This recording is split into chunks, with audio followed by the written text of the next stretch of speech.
Belarus में live in relation वालों का क्या भविष्य है? क्या उनको कोई डॉक्यूमेंट मिल सकता है? किसी भाई ने मुझसे ये पूछा कि मैं पहले से शादीशुदा हूँ, मगर मेरी गर्लफ्रेंड है बेलारूस में। क्या उस बिहाफ पे मैं रह सकता हूँ? और भविष्य में अगर हम परिवार को बड़ा करते हैं, मगर मैं शादी नहीं कर पा रहा हूँ, तो मुझे क्या डॉक्यूमेंट मिल सकता है? तो इस वीडियो में इसी विषय पे बातें करेंगे। दोस्तों, आप सभी का हार्दिक स्वागत है। मैं हूं आपका साथी, आपका दोस्त। मेरा नाम है प्रियांशु झा। दोस्तों, आप सभी का हार्दिक स्वागत है। दोस्तों, किसी साथी ने पूछा कि मैं पहले से शादीशुदा हूँ, मगर मेरी शादी जो है वो टूट चुकी है और मैं साथ नहीं रह रहा हूँ, मगर अभी भी मेरे पासपोर्ट में एक्स वाइफ का नाम लिखा हुआ है। हम कई सालों से साथ नहीं रहते और हमारा कोर्ट का केस भी चल रहा है। मगर मैं देश छोड़ करके बेलारूस में सेटल होना चाहता हूँ और बेलारूस की लड़की से मुझे प्यार है, या मैं उनसे बातें कर रहा हूँ, भविष्य हमारा साथ में गुजरने का मौका भी है। तो बेलारूस आकर के क्या मैं रह सकता हूँ? आगे हम परिवार बनाएँगे या आगे कैसे हम काम करेंगे? तो देखिए दोस्तों, हालाँकि मैं जो भी सलाह दूँ, किसी कानूनी विशेषज्ञ से ज़रूर सलाह लीजिएगा, मगर मैं अपने अनुभव के आधार पे आपको बताने की कोशिश करता हूँ। तो अपनी ज़िम्मेदारी से उतारिएगा अपने जीवन में।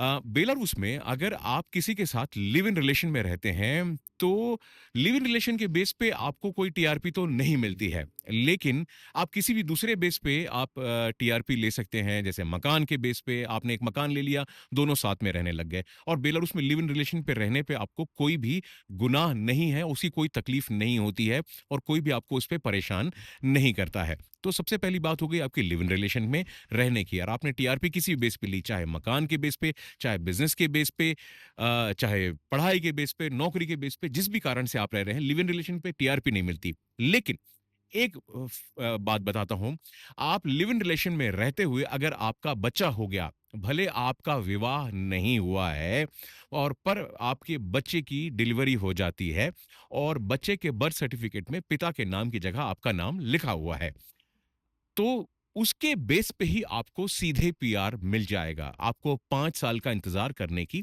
ज़रूरत नहीं है।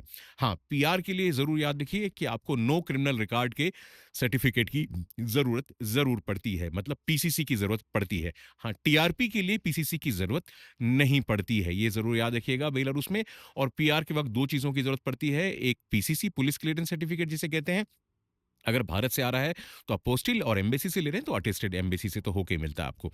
और उसके अलावा आपका एक मेडिकल चेकअप होगा, इन दोनों के बेस पे आपको। और बाद में जो आपका बेस था, जैसे चाहे बच्ची हो, चाहे 5 साल हो, चाहे कुछ भी कारण से आपको पीआर मिल सकता है। मतलब अगर आप लिव इन रिलेशन में भी रह रहे हैं, उसे भी कोई तकलीफ की बात नहीं है, और लिव इन रिलेशन में भी आपका बच्चा पैदा होता है, तो उसके बेस पे भी आपको पीआर मिल जाता है।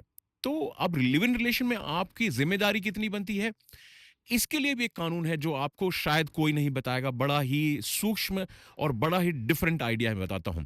जब बच्चा पैदा हो रहा होता है लिव इन रिलेशन के समय में, उस वक्त और पैदा होने के बाद जब बच्चे की डिलीवरी होती है, तो उस वक्त माँ अपने आप को कैसे रजिस्टर कराती हैं, क्योंकि आपको पता होगा कि बच्चे की डिलीवरी पे बेलारूस के नागरिक को पैसा मिलता है, एक मुश्त भी मिलता है। उसके बाद 3 साल तक उन्हें हर महीने लगभग $250 के आसपास, 250-300 होते हैं, एग्जैक्ट अमाउंट मैं याद नहीं मुझे, तो वो भी उन्हें मिलता है।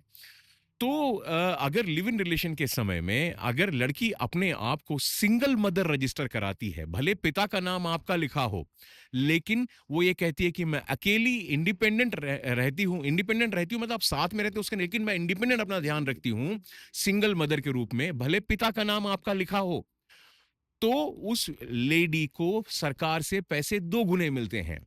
लेकिन उस स्थिति में वो अपने पुरुष से किसी भी हर्जे-खर्चे मतलब जो हर्जे-खर्चे का माँग नहीं कर सकती है। लेकिन सरकार के जो पैसे मिलने वाले हैं, वो पैसे बढ़ के मिलने वाले होते हैं।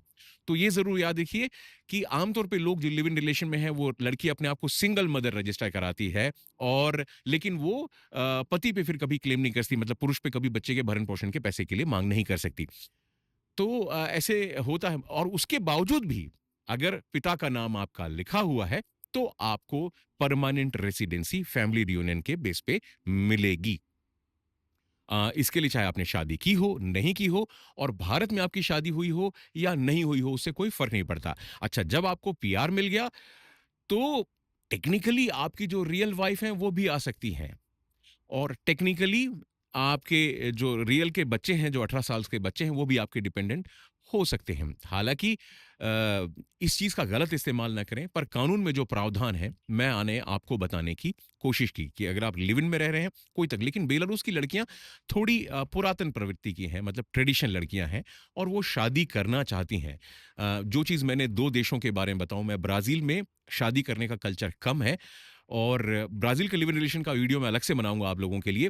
पर बेलारूस की लड़की शादी करना चाहती है और शादी के बाद ही बच्चे करना चाहती है, लेकिन ऐसा कोई एकदम कानूनी सख्ती नहीं है। अगर आपके पास में वो आप उसने आपसे प्यार किया और आप किसी कागज़ों के कारण अटके हैं, आपका शादी का डाइवोर्स नहीं हुआ है, आपके पासपोर्ट में एक्स वाइफ का नाम भी लिखा हुआ है और आप किसी कारण से तलाकनामा नहीं लेकर के आप आ रहे हैं, तो लड़की आपको परेशान भी नहीं करती, रिक्वेस्ट ज़रूर करेगी लेकिन वो आपके साथ रहेगी, आपको छोड़ेगी नहीं। अगर आपसे उसने प्यार किया है, बच्चे भी हो जाते हैं, तो आपको पीआर भी मिल जाता है। तो उतना परेशान होने की आपको ज़रूरत नहीं है। आपको सच में अगर आपको किसी लड़की से प्यार है, आप बेलारूस में रहने जा रहे हैं, तो भी उस रिश्ते को आप आगे बढ़ा सकते हैं और ऐसे आपको पीआर के रूप में, परमानेंट रेसिडेंट के रूप में बेलारूस में आप रह सकते हैं। तो मेरे कई सारे जो साथी हैं, उनके सवालों का जवाब मिल गया होगा कि बेलारूस में लिव इन रिलेशन वाले कैसे रह सकते हैं और उन्हें कैसे पीआर मिल सकता है और बच्चे जो हैं, उनमें आपका नाम ज़रूर लिखा होगा और बेलारूस में आपको पता है कि पिता का नाम भी मिडिल नेम में जोड़ा जाता है, तो आपका नाम भी मिडिल नेम में जोड़ा जाएगा, है ना? जैसे मेरी बेटी है, उसका नाम उर्मिला झा है, लेकिन जब बेलारूस में उसे लिखा जाता है तो उर्मिला प्रियांशुएना झा ऐसा लिखा जाता है। तो ये ज़रूर याद रखिए, पासपोर्ट में उर्मिला झा ही लिखा जाता है, लेकिन जब वो रशियन में लिखा हुआ आता है, तो ऐसे लिखा होता है। तो पिता का नाम भी हमेशा जुड़ा रहेगा ज़िंदगी भर के लिए।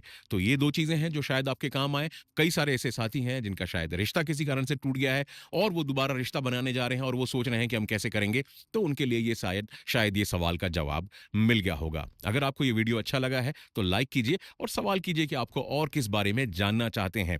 बेलारूस में जल्दी आपसे मुलाकात होगी और अगला वीडियो मैं बनाने वाला हूं बहुत जल्दी live in relation in Brazil के बारे में। बने रहिएगा इस चैनल पे, आपका प्यार देते रहिएगा। मिलेंगे अगले वीडियो में, तब तक के लिए जय हिंद, दसवीं दहानियां, चाओ चाओ ब्राजील।